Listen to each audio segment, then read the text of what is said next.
how's it going? My name is Coach Dustin with Lead the Way Fitness, and I want to officially welcome you to our fitness family. I'm making this short orientation video so you can get up to speed and get prepared to get results, all right? Now, what makes Lead the Way Fitness different? Well, we are a personal training experience, okay? We're not a class, we're not something you pop into. This is the place you go to when you want to get results and you want to work with the best in the world, all right? The best coaches in the world. So here's the difference. When you go to a gym, they actually have an 80% failure rate. There's so many people walking around not knowing what to do, no guidance, and that's why so many people fail there. All right, we have an 80% success rate. All right, trainers in general do, because there's accountability, there's direction on form, there's nutrition coaching, and a whole lot more. So that's what we are, okay? Now, we chose the symbol of an arrow because an arrow points, okay? It's about giving somebody guidance or direction. That's what coaches do.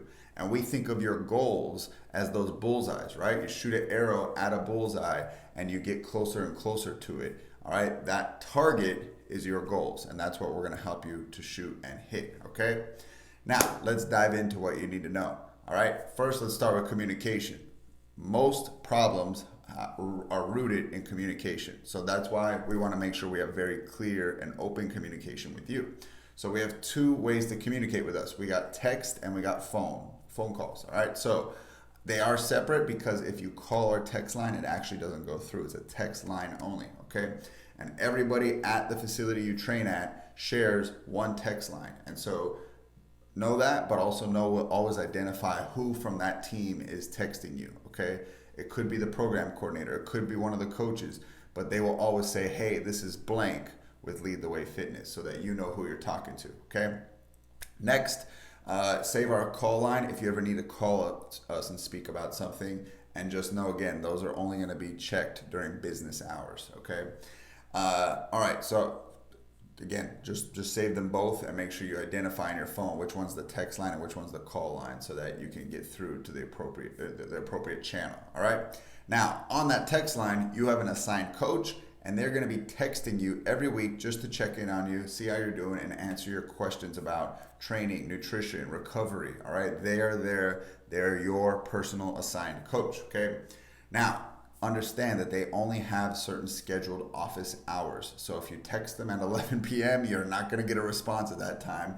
And the other thing is that please allow for a 24-hour response time, because sometimes people do text when that coach is not scheduled for office hours. And so they will be checking it within a 24-hour period. All right. Next is the app. Okay, we have an app where you will reserve your session. We do need you to reserve. We only have a limited amount of spots in every session. And if you can't make it, please unreserve so it opens it up for somebody else. Now, after you reserve, you're gonna check in at our front desk kiosk. And once that happens, you're gonna have a session added, to your profile. And what's cool is the more that you do, you actually hit milestones where we give out wristbands, okay? When you hit 50 sessions, 100 sessions and beyond, okay? Next is our Facebook group, okay? You're here in it now, the Facebook group, and it's a community group of people who are either past or present members that have trained with us. And so this is a place where we continue to pour training advice, nutrition advice. We do Q&As. You'll see people sharing their before and afters. So it's a great place to connect with the community within Lead the Way Fitness, all right? On Sundays in this Facebook group, we are gonna post our Sunday announcements, and we're gonna give you a preview of what the week looks like with our programming, which is just fancy talk, trainer talk for workout design. But what our programming looks like for the upcoming week, so you can see what's happening each day. We also do a word of the week where we tie in our stories to that word. And then there's also a trainer tip on every Sunday announcement to help you get better results, okay? So look out for that. And then finally, there is a policy, a house rule when it comes to sessions, and that is that we need you to be on time. If you're gonna be more than 5 minutes late, you're gonna be asked to stay for the next session. And the reason for that is in the first 5 minutes, we do the warm-up and we demonstrate the stations. So if you've missed all that, you're gonna not just get the best workout experience, and it's gonna be unsafe. So we're gonna ask, if you're ever finding yourself to be more than 5 minutes late, just wait for the next session, all right? So that is that. We are going to move now to the training floor where I'm going to show you the top moves that we do in our group training workouts and give you a little preview of how to do them as well as possible so that you can continue to improve your form and get the best results as possible. All right, because we want you to feel it in the right places. We want you to feel it in the muscles, all right, but not in the joints. So if you're ever feeling pain in your joints, you need to speak up, raise your hand, pull your coach aside, text them, and ask for them to look at your form, because that is the number one indicator. You should not feel pain in your knees, your hips, your elbows, your shoulders. Probably chances you're doing it wrong. You want to feel it in your quads, your glutes, your chest, your back, your arms. That means you're doing it right. So let's take it to the training floor and I'll show you what I mean. How's it going, guys? It's Coach Dustin and I'm joined by Coach Travis. We're here to show you guys the moves that you do often with us in our training program. And we just want to give you some coaching cues to make sure you do these moves safe as possible. All right. So on the squat, the main important thing is to make sure you're just having your legs spaced out enough. Obviously, sometimes people squat too close together. That's no good. And as you go into the squat position, you want your hips going back. All right. Hips going back. All right. And that puts all the weight on the quads, which is what we're working in a squat, right? We're working those quads and we want to get the muscle burn there. And the beauty of the kettlebell and doing a goblet squat is it forces you to keep your chest up. And go ahead and turn to the side so they can see what it looks like, all right? That's how we don't want to do squats. You're going to have knee pain. How we do want to do squats, show them with the hips going back, the difference. Notice, okay, the knees right over the toes. That's going to keep your joints friendly, all right? So we're going to go to the deadlift. Why don't you stay in that position? Now with the deadlift, it's a hinge difference. So notice with the squat, I almost say it's more like an elevator. You're going down and then you're coming back up. With the hinge, you're gonna go side to side, all right? One of my favorite cues about this is imagine that you're having your car door open and you're moving your hips back. Why don't you show them, like if their car door is open and you're using your butt to close the car door, right?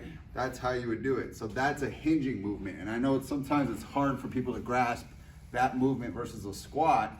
So that's why I want to make it very visual. So if you were doing a kettlebell deadlift, go ahead and grab the kettlebell. You would push the hips back and then you would drive the hips forward as you come up. All right, you're squeezing your glutes right here. And then you should feel that stretch on the back of your leg, your hamstring, because that's what this exercise works, is it works your hamstring. Let's move to a pull, all right? With a pull, we're gonna go into a single arm row. And you're gonna notice Travis got a flat back. As he pulls his elbow up, he's working his upper back.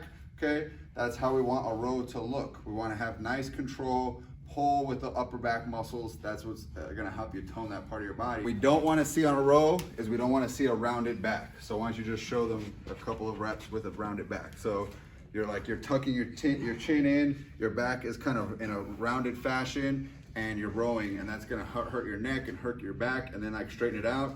Notice it's like an airplane could take off from this back because it's straight, all right? It's like an airstrip. That's how we want it to look, all right? Now let's go into a push position for the push-ups. We'll show upright first, like show your hands how they need to be. So on a push-up, notice his elbows are tight. That's good position. Now show wrong position, all right? They'd be wide. You're gonna feel that in your shoulders if you do your push-ups like that. But if you tighten them up close to your torso and you push through, you're gonna have more activation from your chest and just from your torso, okay? So now let's see it on the ground. Come on over, let's look over above on Travis now and see what that looks like. So this is a good position. Go ahead and go into a push-up. Again, notice the angle of the elbows. They're going out 45 degrees. He's gonna push up. Okay, we're getting a lot more chest activation, and that's a good push-up. All right, do it one more. Now let's show them what it looks like with bad form. Now if your elbows were going out, okay, see how that, we went out horizontally out to the side, and that's gonna really bother your shoulder. I guess flip back to the prone position. This is a position that is gonna be used a lot. You're gonna do it in mountain climbers or plank jacks or all kinds of things. So what you wanna do is make sure you just have a flat back. You don't wanna have the hips up. Go ahead and show what that looks like. Sometimes people do mountain climbers like that.